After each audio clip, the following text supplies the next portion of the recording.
Agree feeder एक Bihar based agricultural startup है, जिसमें हम फार्मर्स को उनके पोटेंशियल कस्टमर से या बायर्स से डायरेक्ट कनेक्ट कराने के लिए काम करते हैं।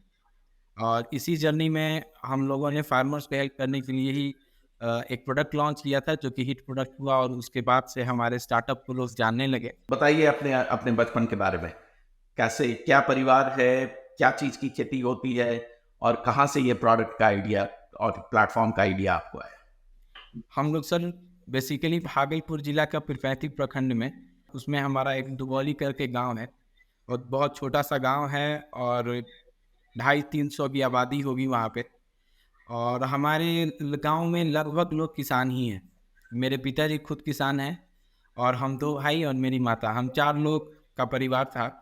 और हमने बचपन से मतलब कृषि से संबंधित सभी कार्यों में अपने पिताजी के साथ रहते थे। तो हुँ, खेती हुँ। से बड़ा ही लगाव रहा है बचपन से ही।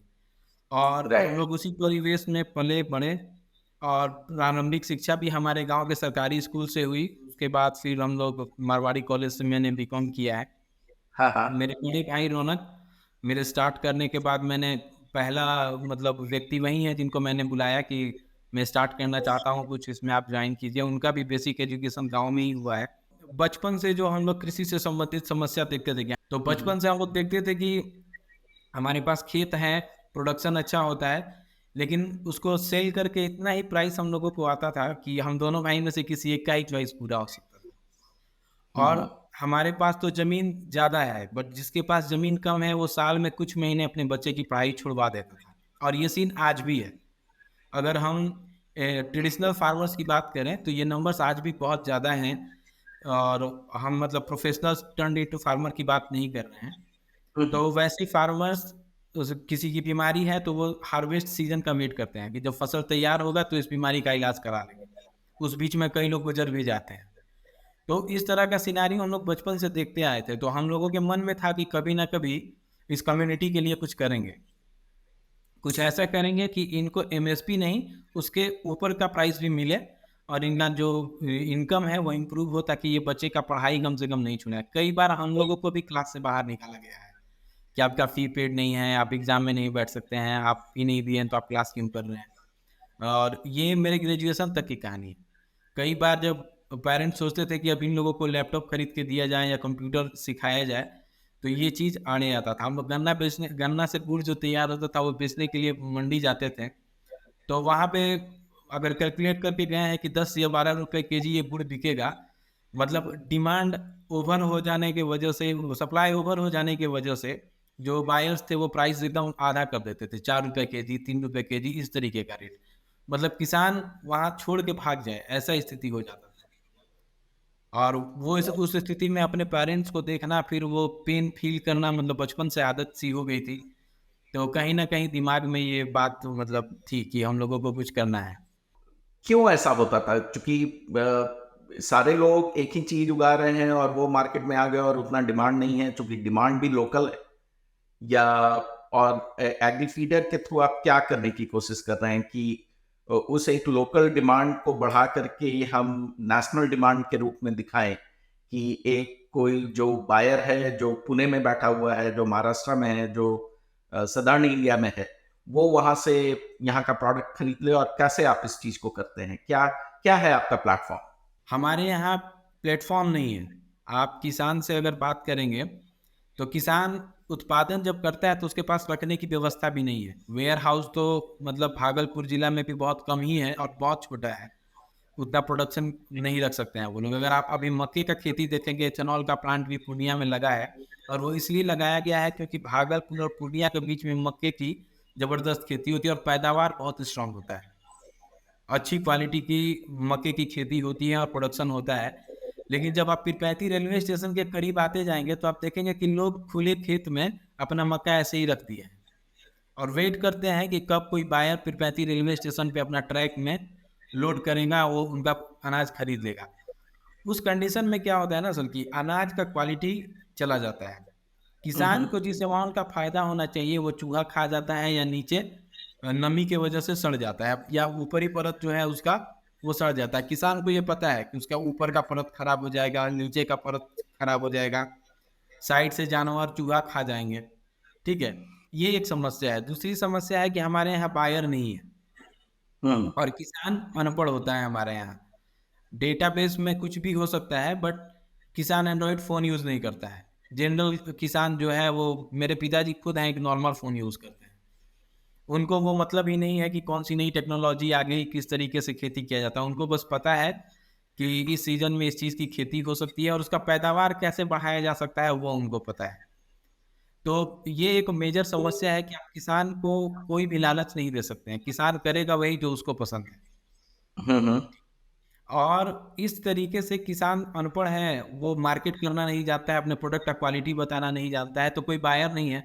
लोग वैल्यू एडिशन नहीं समझते हैं, ठीक है। एकदम नॉर्मल जैसे जितना मेहनत और जितना पैसा लगा के आप नॉर्मल क्वालिटी के गेहूं का खेती करते हैं, अगर उतना ही मेहनत करके आप काले गेहूं का, सुरबती का, और आप देखेंगे कि सुरबती गेहूं या सोनामती गेहूं का आटा बनाने वाली कंपनी अपने आटा का कीमत 200 रुपये के जी तक रखती है, केमिकल फ्री या ऑर्गेनिक बोल के।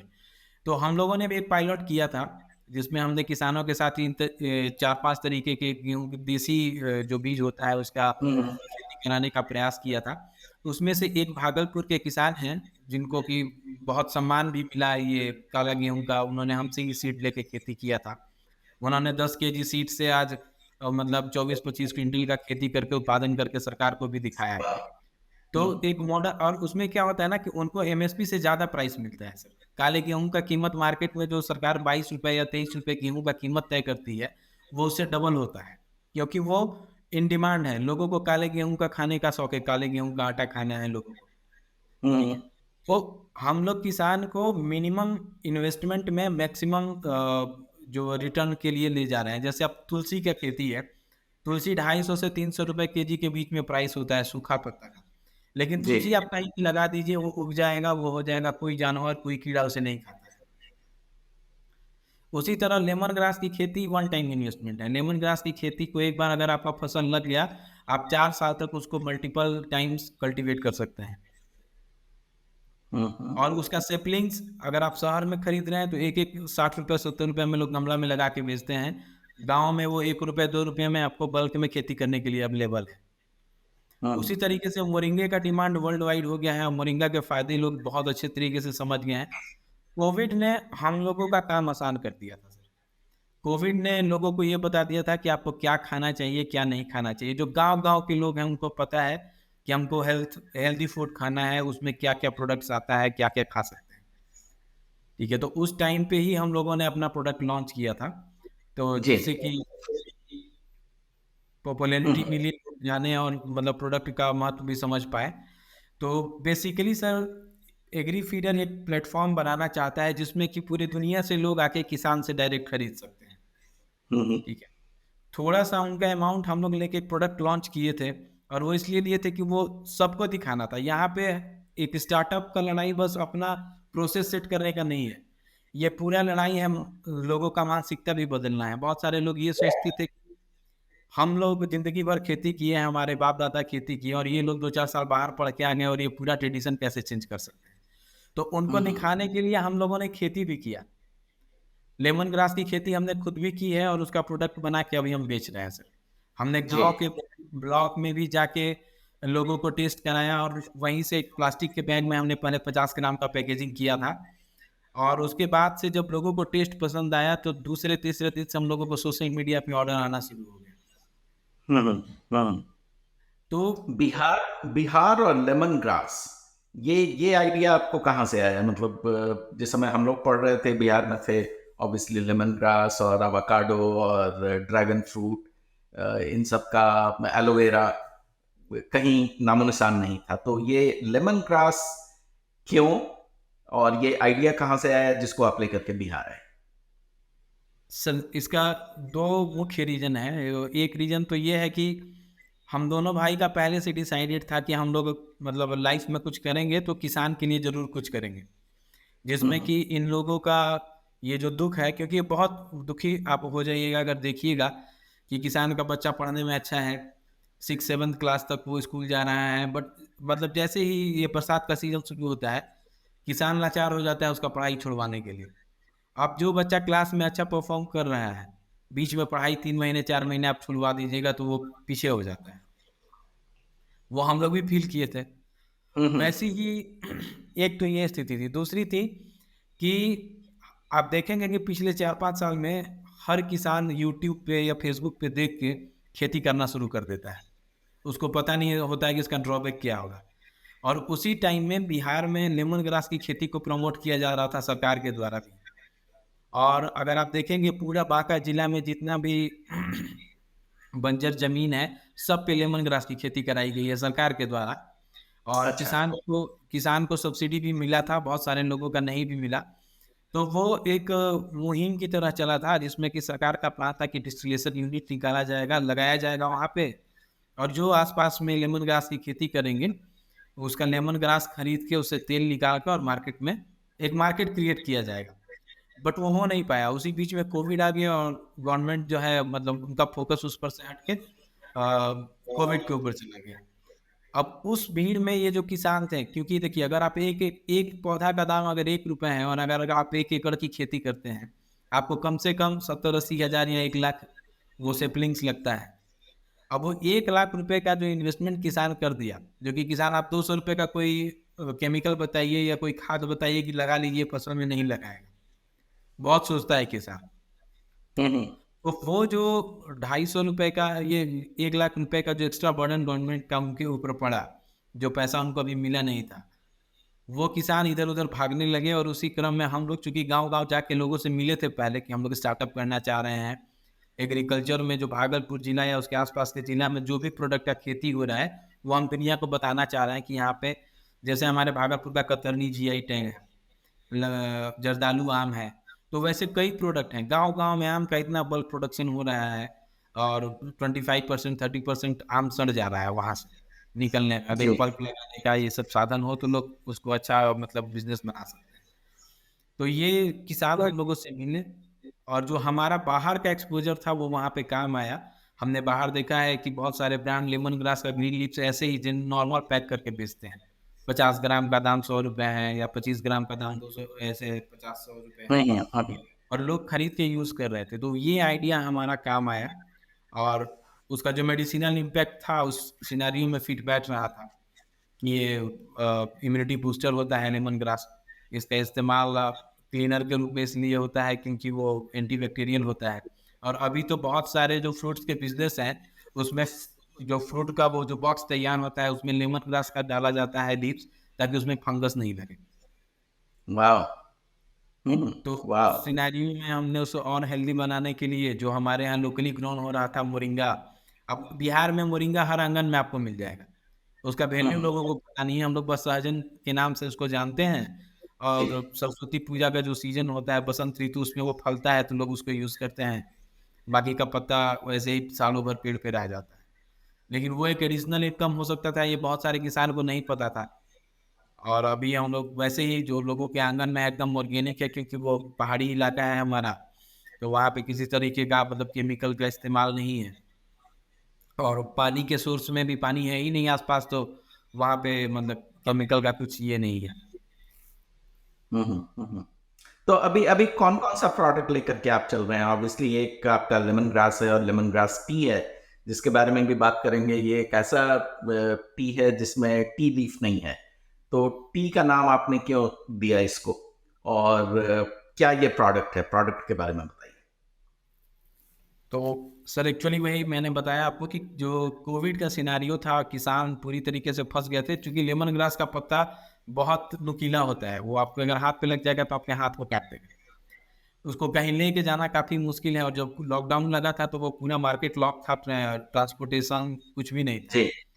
तो हम लोगों ने आइडिया निकाला कि इसको बड़ा-बड़ा पत्ता तो लेके जाना कहीं पॉसिबल नहीं है और कोई बायर नहीं मिलेगा अभी। तो इसको छोटा-छोटा बना के कस्टमर को, एंड कस्टमर को ही बेच दिया जाए डायरेक्ट। हम्म। और उसके लिए हम लोगों ने सैंपल तैयार किया। 50-50 ग्राम का प्लास्टिक के कैरी बैग में ही हमने उसको पैक कर दिया। हमारे जी। पंचायत के मुखिया को पता चला कि ये लोग कुछ अलग करने का प्रयास कर रहे हैं, तो उन्होंने हम लोगों से वो प्रोडक्ट लेके गए थे अपने पेरेंट्स को देने के लिए, क्योंकि इससे जॉइंट पेन का भी इशू सॉल्व होता है। और ये हमारे यूजर्स का ही फीडबैक है जो हम आपको बता रहे हैं। सर्दी हम्म। खांसी में आराम देता है, पीरियड्स के दौरान लेडीज़ भी इसको यूज़ कर सकती हैं। वो मतलब उनके जो क्रैम्प होता है पेट में, उसमें काफ़ी मतलब आराम देता है। हम्म। और इसके अलावा अगर आप मतलब आईटी प्रोफेशनल हैं या मतलब बहुत हेक्टिक काम है आपका, तो उसमें भी वो रिफ्रेशमेंट का काम करता है। इंसोमानिया में भी बहुत हेल्पफुल रहा है।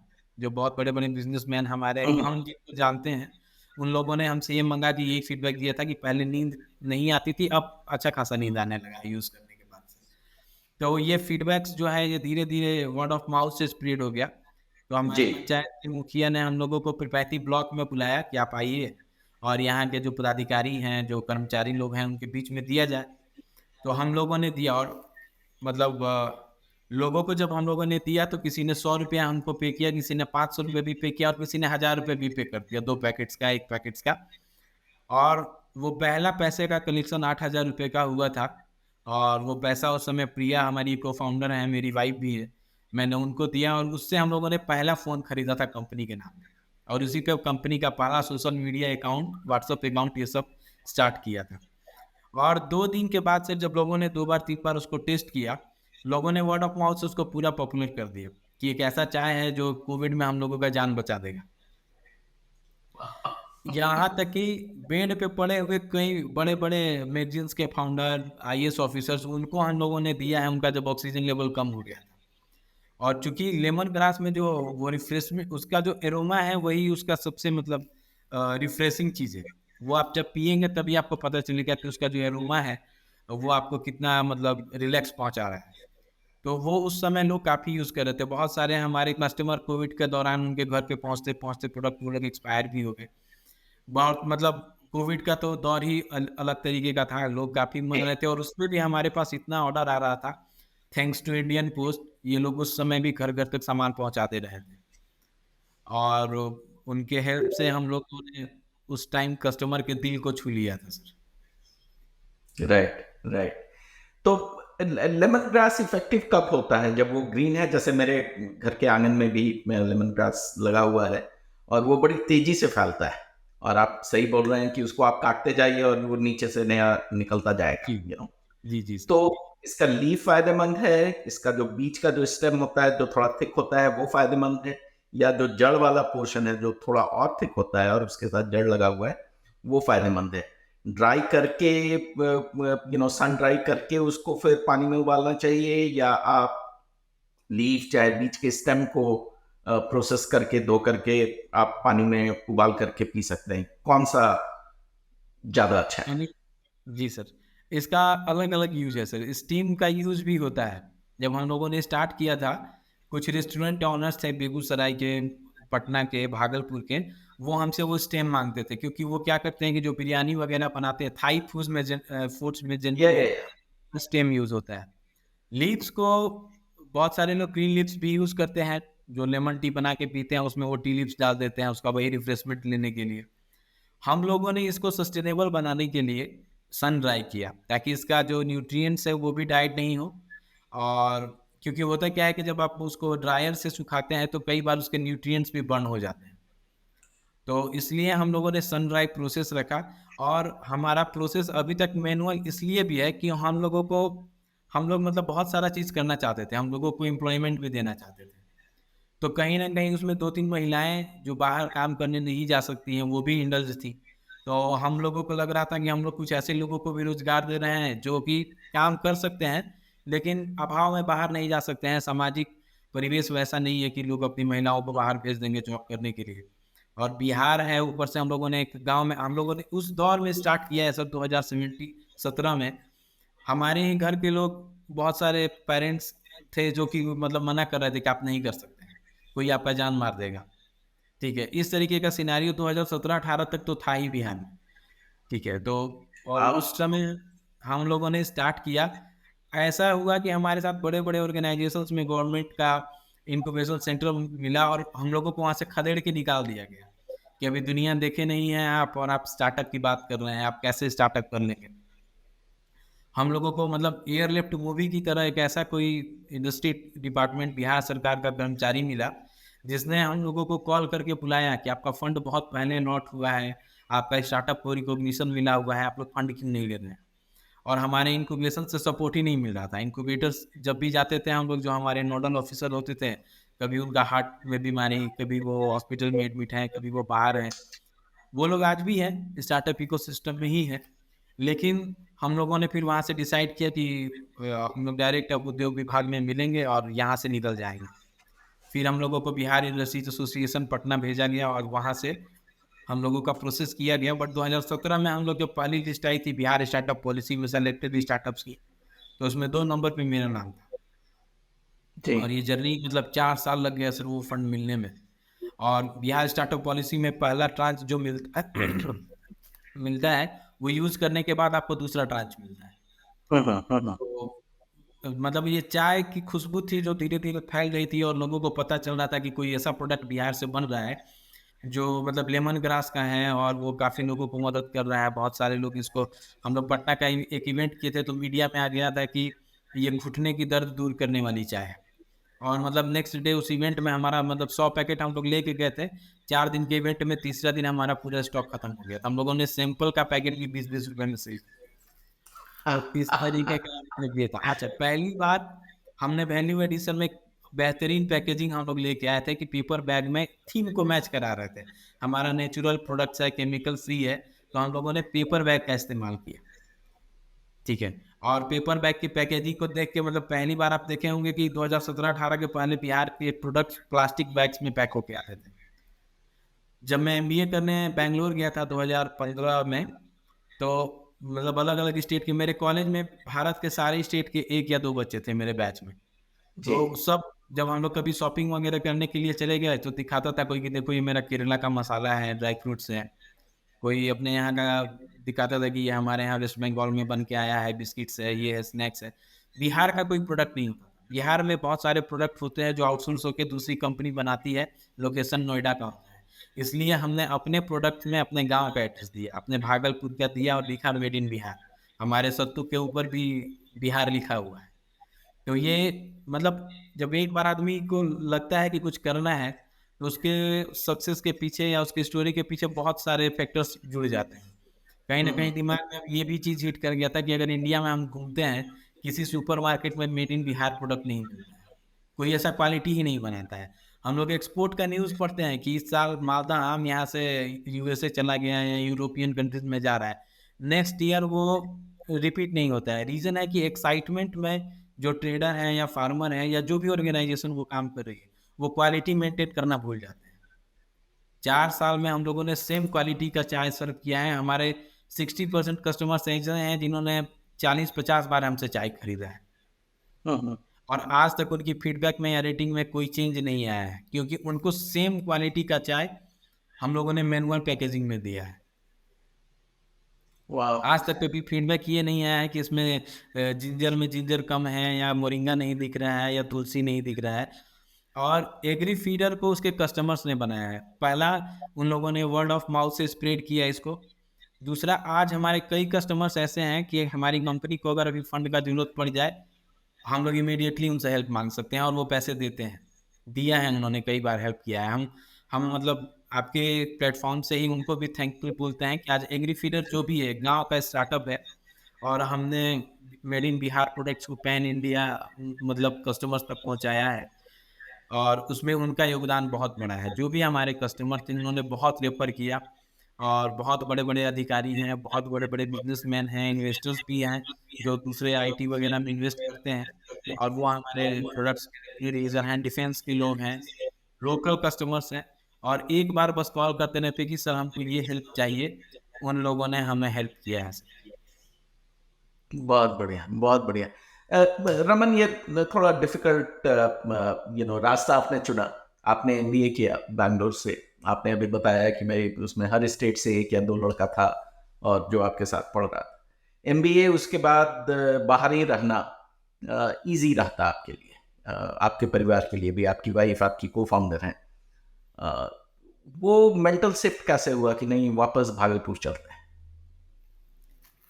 सर 2016 में मतलब जब मैं बिहार से आया था तो मेरी इंग्लिश बहुत वीक थी। तो मुझे मेरे कॉलेज के जो चेयरमैन हैं या फाउंडर कह लीजिए, डॉक्टर मनीष कोठारी, उन्होंने मुझे पर्सनली बुला के बोला था कि आपकी इंग्लिश बहुत कमज़ोर है, अगर आप नेक्स्ट 6 मंथ्स में इम्प्रूव कर लेते हैं तो हम लोग कंटिन्यू करेंगे, नहीं तो हम सोचेंगे कि हमको क्या करना है। और उसके बाद मैंने जो अपने ऊपर वर्कआउट करना शुरू किया, मैंने डिलीवरी में पहला इंटर्नशिप किया समझने के लिए कि बिज़नेस क्या है, कंपनी कैसे चलती है, क्या-क्या मतलब सेगमेंट होता है ऑपरेशन से, चार क्या-क्या है, कैसे उनका हायरार्की काम करता है। और 2 महीने के लिए मतलब 2 बजे तक क्लास अटेंड करने के बाद हमको भेज दिया जाता था। हम चले जाते थे और उनका मार्केटिंग रिसर्च का काम, मार्केट स्कैनिंग का काम, उस समय डिलीवरी स्नैपडील और फ्लिपकार्ट को वेयरहाउस का काम देती थी। ये धीरे-धीरे मैं समझ गया कि ई-कॉमर्स काम कैसे कर रहा है।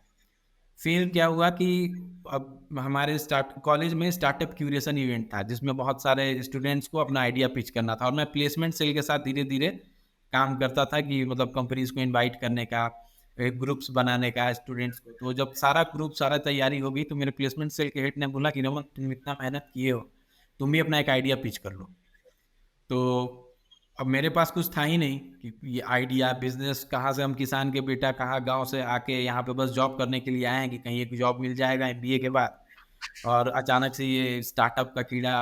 और कहा जाता था कि बैंगलोर में आप कहीं भी खाना खाने या पार्टी करने जाते हैं, तो वहाँ एक टेबल पे एक आदमी अपना आइडिया डिस्कस करता है। कोरमंगला हम्म, वगैरह में उस फ्लिपकार्ट का ऑफ़िस हुआ करता था। तो हम जी। लोग देख के मतलब सोचते थे कि ये बहुत बड़ा जगह पे हम लोग आ गए हैं। तो मैंने मेरे रूम पार्टनर ने मुझे बताया कि यार देखो, तुम बिहार से आते हो, बहुत प्रॉब्लम है, कोई एक प्रॉब्लम उठाओ, उसका सॉल्यूशन बता दो, यही स्टार्टअप है। तो हम बोले कि मतलब हम लोग तो बिहार से हैं और पिताजी किसान हैं, किसान वाला समस्या ही हम पिच कर देते हैं, बट इसका सॉल्यूशन क्या है? वही सॉल्यूशन मैं पिच करने के लिए सर गया था इवेंट में, और मुझे एडिशनल 10 मिनट का टाइम दिया गया कि इस लड़के ने सबसे ज़्यादा मेहनत किया है ये इवेंट को कराने में, तो इसको मौका दिया जाए। उस इवेंट में पिच करने के बाद मुझे कई मेंटर्स ने वहाँ से ऑफ़र किया कि आप आओ मेरे पास, हम इस आइडिया को और एनहांस कर सकते हैं, इसमें ये ऐड कर देंगे। लेकिन मेरे टीचर्स जो बताते थे कि एक बिहार का आदमी है, यहाँ पे उसने ऐसा-ऐसा किया, इन्फोसिस को बचाया या जो भी किया, हम उनका नाम नोट करते थे और उसी टीचर का दूसरा दिन का क्लास बंक कर जाते थे। हम चले जाते थे मिलने के लिए। मैंने फेसबुक बहुत चलाया है सर, लेकिन कभी भी पर्सनल यूज़ के लिए नहीं, लोगों से कनेक्शन बनाने के लिए। मैंने उसी समय से जो फेसबुक चलाना शुरू किया, जिसका भी नाम सुनता था मैं उनको फेसबुक पे, लिंक्डइन पे कहीं न कहीं ढूँढ लेता था और उनसे पूछता था कि सर मुझे भी बिहार में स्टार्टअप करना है, 5 मिनट का अपना टाइम दे दीजिए। ऐसे में ही 2016 में मैं प्रीतम सिन्हा से मिला, वो बैंगलोर इन्फोसिस में उस समय काम करते थे। और उन्होंने मुझे बोला कि अगर तुम स्टार्टअप करना चाहते हो बिहार में, तो चलो मेरे साथ यहाँ पे कुछ करो, हम यहाँ के फार्मर्स के लिए कुछ करना चाहते हैं। उनका प्रोडक्ट जो है रेसिडेंशियल अपार्टमेंट्स में सप्लाई करना चाहते हैं। ऐसा प्लेटफ़ॉर्म बना देना चाहते हैं कि उनका वही वही आइडिया कि उनका जो है लाइवलीहुड इम्प्रूव हो जाए।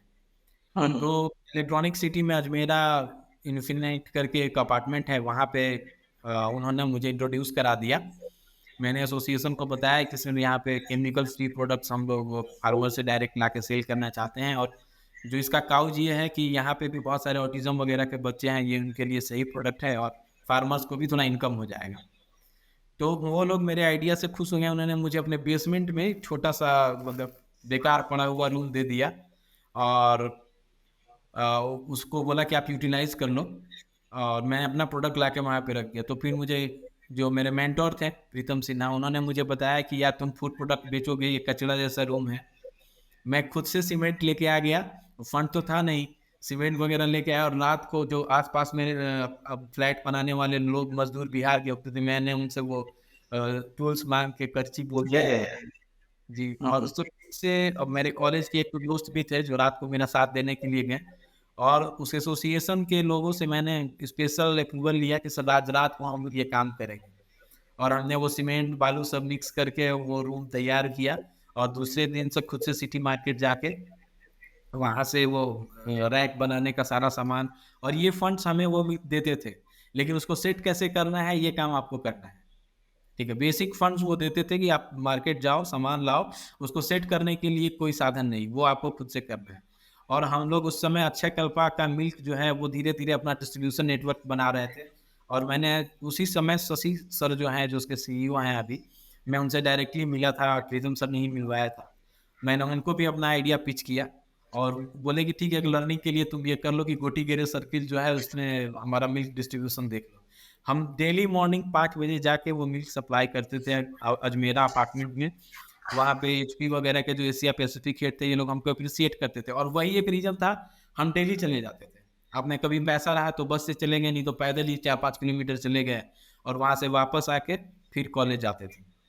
हम पूरा 3rd सेमेस्टर यही किए हैं सर, गाँव में जाके ब्लड डोनेशन कैंप की, अपना आइडिया पिच करने के लिए, लोगों को बताने के लिए कि एग्रीफीडर कुछ है। उस समय किसान चक्र के नाम से हमने अप्लाई किया था रजिस्ट्रेशन, बट वो हम्म हुआ हम्म नहीं, क्योंकि किसान वर्ड से स्टार्ट हो रहा था और वो सरकार के पास कॉपीराइट है। हम्म। तो हम लोगों ने फिर इसका एग्रीफीडर नाम कर दिया, जो कि फार्मर्स को हेल्प करने के लिए, फेलिसिटेट करने के लिए एक स्टार्टअप ने किया था। तो ये जर्नी यहाँ से शुरू हुई सर, और मेरे काम को मेरे कॉलेज के प्रोजेक्ट में मैंने पिच किया, बताया लोगों को कि मैंने ऐसा ऐसा किया है, काफ़ी अप्रिसिएशन मिला। तो वो एक मोटिवेशन था, जो कॉलेज का काउशन डिपॉजिट था हॉस्टल फीस का, उससे मैंने ये कंपनी अपने कॉलेज के ही एक प्रोफेसर से रजिस्टर कराई। और 2017 के बाद एमबीए ख़त्म करने के बाद मैं गांव गया, तो पेरेंट्स का मेंटालिटी ये था कि जब तुम कर ही रहे हो तो फिर अब एक्सपेंसेस हम नहीं दे पाएंगे, तो तुम खुद से करो। तो फिर हम लोगों ने गांव-गांव घूमना शुरू किया, किसानों को आइडेंटिफाई किया कि कौन क्या-क्या कर रहा है। उसमें कुछ युवा किसान मिल गए हैं जो कि अलग तरीके का सब्जी का खेती कर रहे हैं। जैसे आपने बताया, बिहार में ड्रैगन फ्रूट वगैरह का भी खेती शुरू हो गया है। कुछ लोग शिमला मिर्च का खेती कर रहे हैं, कुछ लोग मछली उत्पादन में लग गए हैं। हम्म। तो इन सब लोगों से हम लोगों का परिचय शुरू हो गया। फिर भी जब भागलपुर ज़िले का आप बात करते हैं, भागलपुर में स्टार्टअप के लिए कुछ भी नहीं था। आई ट्रिपल आईटी कॉलेज 2 साल पहले वहाँ पे, मतलब 3-4 साल से चल रहा था, 2 साल पहले उनको अपना कैंपस वगैरह मिला, और उसमें मुझे पता चला है कि वहाँ पे ई सेल है, ठीक है।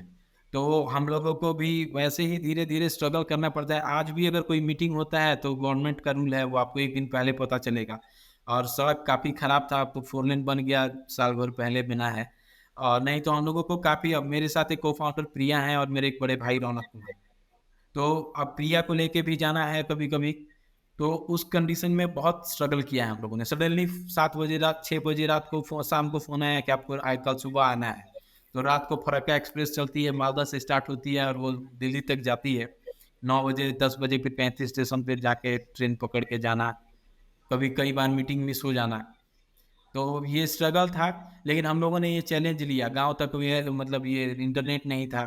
हम लोगों ने अपने 2 मंजिला मकान के ऊपर एक पास में वो ब्रॉडबैंड के लिए वो लगाया टावर, उससे काम चला। बिजली नहीं था, बट धीरे-धीरे हमने वो सारे संसाधन जुटा लिए।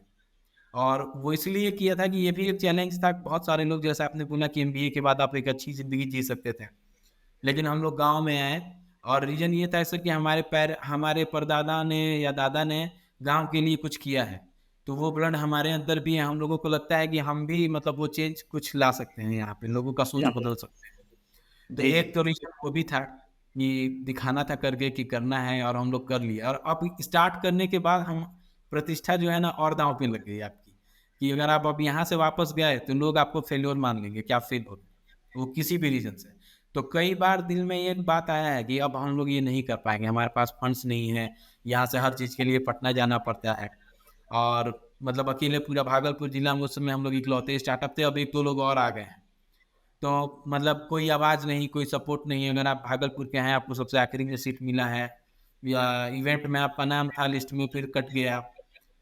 कई बार इन्वेस्टर्स के सामने हम लोगों को कल पिच करना है, और आज ही इतना हम लोगों को मतलब रोस्ट किया जाता था, आपके आइडिया में कुछ नहीं है, आपको कोई फंड नहीं देगा, आपका प्रोडक्ट नहीं बिकेगा। हम लोगों ने ये सब कुछ झेल लिया है। कई बार मतलब मैंने बताया जैसा आपको, 4 साल लगे हम लोगों को पहला सीड फंड मिलने में। और बिहार सरकार की कोई कमी नहीं है, जो लोगों ने स्टार्ट किया उसमें लोगों की समझ ऐसी ही थी उस समय। अब तो मतलब हम्म। बहुत हो गया, और उद्योग विभाग का हम लोगों के ऊपर बहुत सपोर्ट है। मतलब कई बार तो लोग बोलते हैं कि आपकी पैरवी है वहाँ पे, आप लोग का कोई भी काम हो जाता है। लेकिन हम लोग ये मानते हैं कि चूंकि हम लोग फील्ड में एक्टिव हैं, हर इवेंट में पहुंच जाते हैं, पिच करते हैं, गवर्नमेंट को बताते हैं कि हम लोग ये कर रहे हैं, इसीलिए लोग हम लोगों को सपोर्ट करने के लिए हमेशा तैयार आते हैं। वर्ल्ड फूड इंडिया एक्सपो में बुलाया गया था, प्रधानमंत्री किसान सम्मान सम्मेलन में भी बुलाया गया था। उसके बाद एमएसएमई का जो भी कार्यक्रम होता है उसमें बुलाया जाता है। आईआईटी पीएचयू से हम लोग मिनिस्ट्री ऑफ एग्रीकल्चर से फंड भी मिला हुआ है आरटीआई के लिए। तो उनके थ्रू पीजीआई इंडिया नाथ हैदराबाद भी हम लोग गए, वहाँ भी हम लोगों को बुलाया गया। तो कहीं न कहीं जो हमारा एक्टिविटी है, हम पिछले 7 साल से बस स्टार्टअप के इर्द-गिर्द ही घूम रहे हैं। पर्सनल लाइफ क्या है, ये सब किसी चीज़ से मतलब नहीं। कई रिलेटिव छूट गए, कई फ्रेंड्स छूट गए, क्योंकि मतलब समय हम लोग नहीं दे पाए हैं लोगों को। हमारा हो गया कि अब हमारे कस्टमर ही हमारे लिए सब कुछ हैं, जो हमारे मेंटर्स हैं उनको समय देना है, जो इस चैन इकोसिस्टम में हैं बस उनके साथ इंडल्ज हो जाना। हमारा डेली मेरा ही काम है सर कि सुबह मतलब हम बहुत कम सोते हैं रात तक। तो 5 बजे सुबह से हम जितना समझ हमको आता है वो पोस्ट बना के, और जो मेरे कॉन्टैक्ट लिस्ट में 1700 1800 या 1300 1400 लोग हैं, उनको डेली एक अल्टरनेटिव पे एक मैसेज मेरा चला जाता है कि आप मेरा प्रोडक्ट लीजिए, ऐसा है वैसा है, या कोई अचीवमेंट मिल गया, ट्रेडमार्क मिल गया। तो मैं लोगों को अवगत कराते रहता हूँ कि हमारा स्टेज क्या है, हम कहाँ तक पहुँचे हैं, हम किस इन्वेस्टर से मिल के आ रहे हैं, किस इवेंट को अटेंड किए हैं, क्या अवार्ड मिला है। हम अपना हर पर्सनल चीज़ शेयर कर दी हमको जो, और अभी पर्सनल के नाम पे हमारे पास बस एग्रीफिगर है। यही नहीं, मेरी वाइफ प्रिया, मतलब जनवरी में हम लोग पेरेंट्स बने हैं। लास्ट ईयर अक्टूबर में प्रिया प्रेगनेंसी के 6 और 7th मंथ में हमने world food India expo attend किया। प्रिया को यूएस कॉन्सुलेट कोलकाता बुलाया गया, वो अकेले वहाँ ट्रेवल करके गई बाय एयर।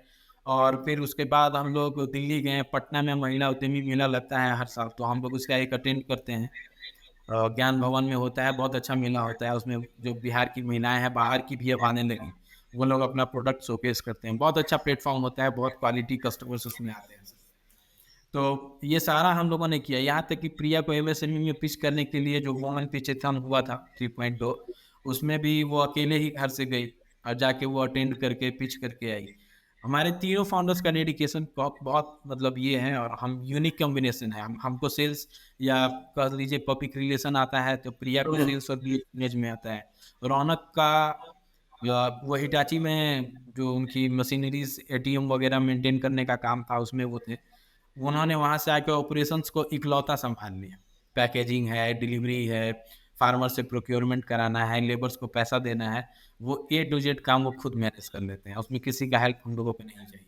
और हम लोगों को वैसा कोई मेंटर अभी तक नहीं मिला जो हम लोगों को नेक्स्ट लेवल पे लेके जाए। हम लोगों ने बहुत लोगों को ट्राई किया, बहुत लोगों ने ठगा भी हम लोगों को।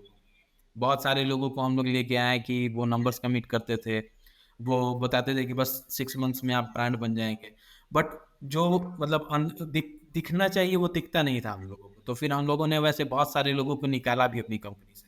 और हम लोग स्थिर इसलिए नहीं बैठते हैं क्योंकि हमारा विजन है कि हमें बड़ी कंपनी बनाना है एग्रीफीड। ठीक है, तो ये बहुत सारी चीज़ें सब धीरे धीरे जुड़ती चली गई, जो कि हम रोज सोचते थे पहले, कभी अभी भी सोचते हैं कभी कभी परेशान होकर कि हम लोगों से नहीं होगा, हम लोग नहीं कर पाएंगे। लेकिन सडनली उस दिन ऐसा हो जाता है कि मतलब फिर से कल सुबह से हम लोग उतने ही जोश के साथ अपना काम स्टार्ट कर देते हैं। Very nice, very nice. देखिए, यू नो, ब्रांड तो समय लगता है बनने में, और ये है प्रोडक्ट में अगर दम है, अगर आपने प्रोडक्ट, देखिए मेरा मेरा एक लॉजिक है कि भाई hate your product and love your customer. Customer से अगर आपको प्यार हो जाएगा, अगर आप कस्टमर का जो भी पेन पॉइंट है उसको आप अगर अपने प्रोडक्ट चाहे प्लेटफॉर्म से सॉल्व करने लगेंगे, आपको फिर कोई रोक नहीं सकता है। यू नो, बहुत बहुत स्टार्टअप फाउंडर से मेरी बात होती है जो अपने प्रोडक्ट को लेके, अपने प्लेटफॉर्म को लेकर के काफ़ी यू नो काफ़ी प्राइड लेते हैं, टू द एक्सटेंट कि कस्टमर क्या फीडबैक दे रहा है वो भी सुनने को तैयार नहीं है। उनको लगता है कस्टमर कभी गलत नहीं होता है, जो आपने भी एक्सपीरियंस किया अपने बैंगलोर के लाइफ में और यहाँ।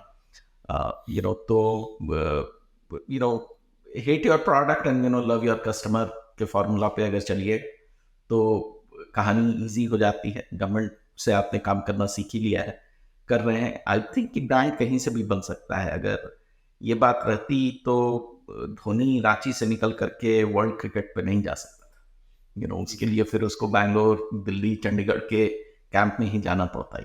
लेकिन शुरुआत तो वहीं हुई। कल आपको भी जाना पड़ेगा, क्योंकि जब बड़े मार्केट की आप बात करोगे, जब आप कॉर्पोरेट्स की बात करोगे, तो हर बार तो भागलपुर से जाकर के एक मीटिंग अटेंड करके आना संभव नहीं है। लेकिन जो बेस आपका है, बिहार से एक लोग निकले हैं, मैन्युफैक्चरिंग में तो बहुत लोग हैं, from cement factory to paint factory. Bihar industries association में को आप जानते हैं, उसके जो मेंबर्स हैं, बड़ा बड़ा बिजनेस उन्होंने बनाया है। शुगर केन फैक्ट्री है, राइस फैक्ट्री है, बहुत सारी चीज़ें। तो all the best to you.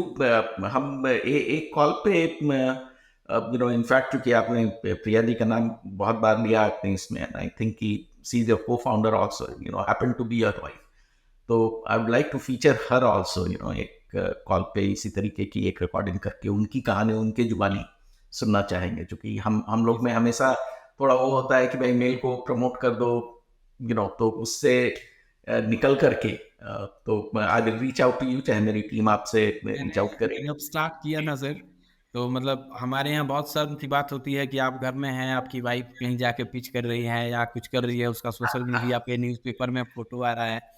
तो प्रिया को वुमेन अवेटेड से 1000 वुमेन ऑफ एशिया का अवार्ड भी मिला था।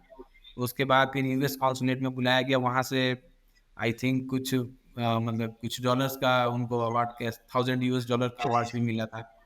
2-2 बार वहाँ पे बुलाया गया। फिर उसके बाद प्रिया को महिला उद्यमी संघ बिहार पे जो उषा मैम चलाती हैं पटना में, तो उषा मैम का भी बहुत बड़ा योगदान है। उन्होंने हमें पहला अपने इवेंट में उन्होंने ही इनवाइट किया था, और वहाँ से जो हम लोगों को सपोर्ट मिला पटना में, जो महिला उद्यमी लोग हुए या जो कस्टमर्स हम लोगों से जुड़े, वो आज तक हमारे कस्टमर हैं। कई आईएएस ऑफिसर्स हैं, उनकी वाइफ हैं, मिनिस्टर्स हैं, जो उस इवेंट में आते हैं। बहुत ही पोटेंशियल फुटफॉल होता है। ज्ञान भवन में साल में 3 बार करते हैं वो लोग। उस इवेंट में हम लोग 8-8 घंटा 10-10 घंटा खड़ा होकर अपना चाय प्रमोट करते थे। अभी भी करते हैं, अभी भी मतलब जनवरी में हो जाए या फिर मार्च में हो जाए, हम लोग एक बार अटेंड करते हैं, क्योंकि वो एक बहुत अच्छा प्लेटफॉर्म है अपने कस्टमर से डायरेक्ट मिल लेना, लोगों को जी जी। बताना कि हम क्या नया करके और लेके आ रहे हैं। जैसे भी हम लोग सत्तू लेके आए, तो सत्तू को हम लोगों ने और हेल्दी बनाने के लिए उसमें हम मोरिंगा लीव्स ऐड किया है, एक फ्लेवर। फिर व्हीट ग्रास का भी काम हम लोग कर रहे हैं कि उसमें व्हीट ग्रास ऐड करके उसको, और क्योंकि अभी पूरी दुनिया में सत्तू को लोग प्रोटीन शेक की तरह लेना शुरू कर दिए हैं, और एज ए प्रोटीन ड्रिंक इसका काफ़ी डिमांड बढ़ गया है। जी। और लगभग जहाँ भी हमने सत्तू पिच किया है, लोग सत्तू को जानते हैं। तो सत्तू को और हेल्दी कैसे बनाया जाए और उसमें फार्मर्स का थोड़ा रोल हो, तो इसलिए हम लोगों ने मोरिंगा का, व्हीट ग्रास का, मल्टीग्रेन सत्तू, ये सब हम लोगों ने लॉन्च किया है, जिसमें हमारा सत्तू चना सत्तू ऑलरेडी मार्केट में है। मल्टीग्रेन, व्हीट ग्रास, ये सब धीरे धीरे हम लोग लेके आएंगे। हाँ उसके हाँ बाद कुछ ऐसे फार्मर्स हैं जो तरह तरह का हनी निकालते हैं, और हमारे ही एज ग्रुप के हैं, वो लोग मेहनत किए बट वो लोग सील नहीं निकाल पाए। तो वैसे फार्मर्स का प्रोडक्ट भी हम लोग मतलब प्लान किया है हम लोगों ने कि हम लोग लेंगे उनसे। तो चूंकि हमारे पास ऑलरेडी चाय का कंज्यूमर बेस है और बहुत सारे कस्टमर शुगर, जैगरी या फिर हाँ। हनी मांगते हैं, तो वो हमारा एक प्रोडक्ट है जो साथ साथ में निकल सकता है। तो ये सारी प्लानिंग अभी धीरे धीरे हम लोग कर रहे हैं। और उसके बाद फ्लैक्सीड है। फ्लैक्सीड का हमारे गांव में कोई वैल्यू नहीं है। हर घर में 10 केजी 20 केजी हो जाता है, सीजन में ऐसे ही हो जाता है। लेकिन जब बाहर हम लोग आते हैं, देखते हैं 50 ग्राम 200 रुपए का बिक रहा है, बस कुछ नहीं करना है, बढ़िया सा पैकेजिंग कर देना है। तो ये राइट। सब प्रोडक्ट्स हमारे लिए अपॉर्चुनिटी है। और आपने एक शुरू में क्वेश्चन पूछा था कि वाई एग्रीकल्चर। सर, हम लोग बिहार में 20-22 साल तक रहे हैं, भागलपुर से, जब तक हम लोगों ने ग्रेजुएशन नहीं कर लिया। तो 22 साल का सर जो मेरा समझ है वो ये है कि बिहार जो भी हो होगा ही, लेकिन एक ऐसा स्टेट है जो एग्रीकल्चर में अपने देश को लीड कर सकता है। बहुत सारे ऐसे प्रोडक्ट्स हैं जो हम उगाते हैं और बहुत बड़े पैमाने पर उगाते हैं। और अगर हम वहाँ पे काम करें, लोगों को वहीं पे रोजगार दे दें, और एग्रीकल्चर को, मेरे बड़े भाई रौनक का ड्रीम है कि एग्रीकल्चर को हम, मतलब जब जब बोलते हैं तो लोग सोचते हैं कि एक गरीब आदमी, किसान, फटा चिटा कपड़ा, मैला कपड़ा, वो दिमाग से निकल जाए और इसको एक नोबल प्रोफेशन बना दिया जाए, जिसमें हमारे जैसे लोग या जो भी खेती कर रहे हैं उनको इतना इनकम हो कि वो भी अच्छा कपड़ा पहने, और लोगों के दिमाग में ये इमेज चेंज हो जाए। तो मतलब वो एक दिमाग में है कि कहीं ना कहीं बिहार एक ऐसा स्टेट है जो कंट्री को लीड कर सकता है बहुत सारे फूड प्रोडक्ट्स में। और हम लोग एक हब बना सकते हैं बिहार के अंदर, जहाँ से कि बहुत सारे फूड प्रोडक्ट्स निकल के जाएंगे और लोग बोलेंगे कि ये मेड इन बिहार प्रोडक्ट्स है और ये बिहार से ही आया है। तो नहीं, ये आप एकदम सही बोल रहे हैं।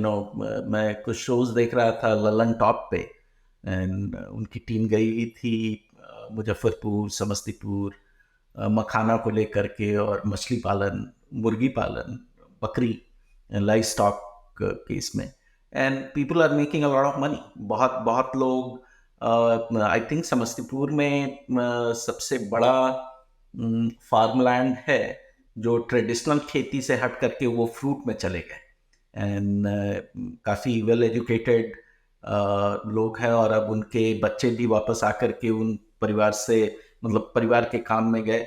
Everything is automated, drip irrigation, और बहुत ही मॉडर्नाइज्ड वे में ऐप बेस्ड कैसे उनका पानी चलेगा, कैसे फर्टिलाइजर जाएगा, सारा चीज करके।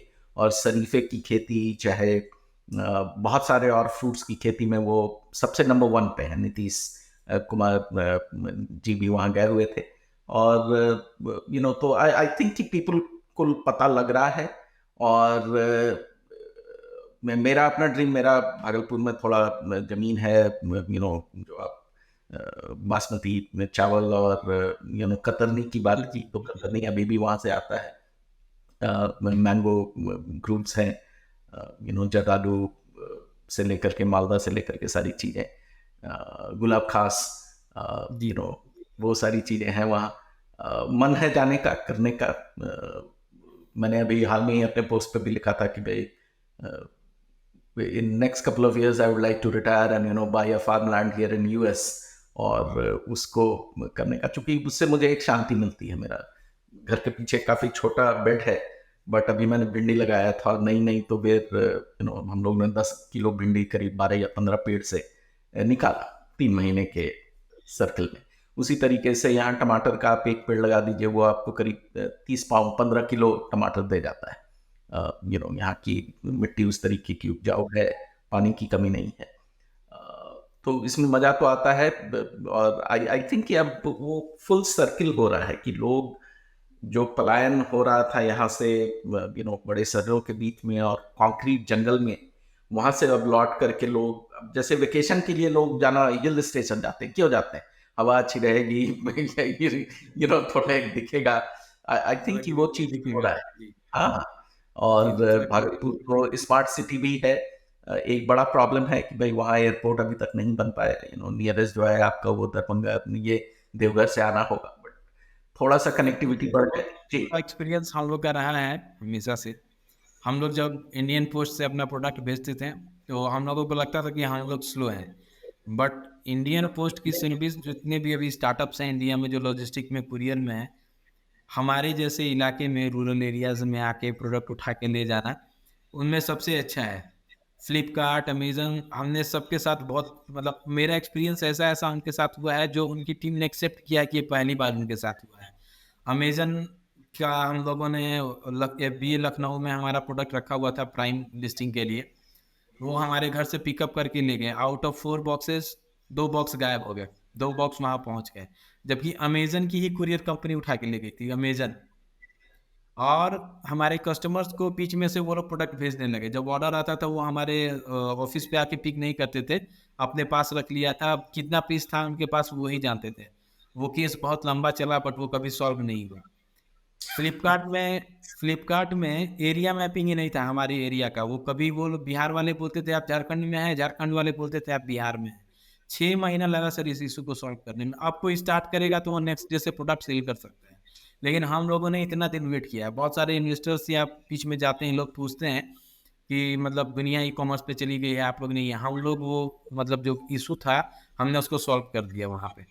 अब कोई भी स्टार्टअप मीशो पे बेच सकता है, फ्लिपकार्ट पे बेच सकता है, टाटा वन एम पे बेच सकता है। एरिया मैपिंग इशू नहीं है, लॉजिस्टिक्स इशू नहीं है। बट अभी भी सिप रॉकेट के साथ बहुत कड़वा एक्सपीरियंस होता है। और इंडियन पोस्ट वगैरह डिलीवरी सब लोग उस पर लिस्टेड हैं, बट किसी का सर्विस सही नहीं है। बैंगलोर इंडियन पोस्ट 4 दिन में प्रोडक्ट डिलीवर करता है, मुंबई में 6 दिन में डिलीवर कर देता है।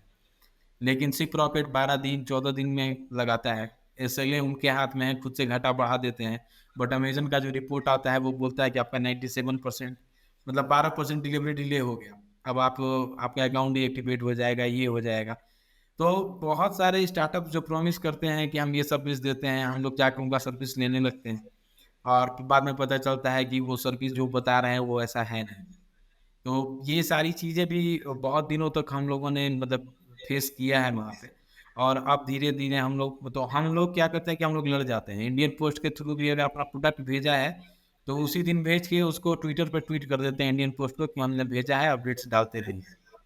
तो वो एक प्रोसेस हो जाता है कि कहीं भी अटका तो वो तुरंत अपडेट करते हैं कि डिलीवर हो गया है या फिर डिले है।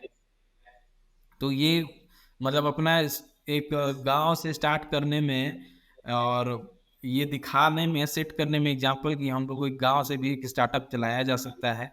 और मतलब बस स्टार्टअप इसलिए नहीं कि हम लोग 4 स्टेट में या 6 स्टेट में अपना प्रोडक्ट बेच रहे हैं, या पहले कहीं 80 घाट पे जाके हमने फ्री में चाय पिलाया, लोगों को पसंद आया, 70-80 रेगुलर कस्टमर बन गए। फिर हमने बनारस में एक स्टोर क्लोज़ कर लिया अपना और वहाँ पे हमारा प्रोडक्ट है, बिक रहा है। ऐसा नहीं है।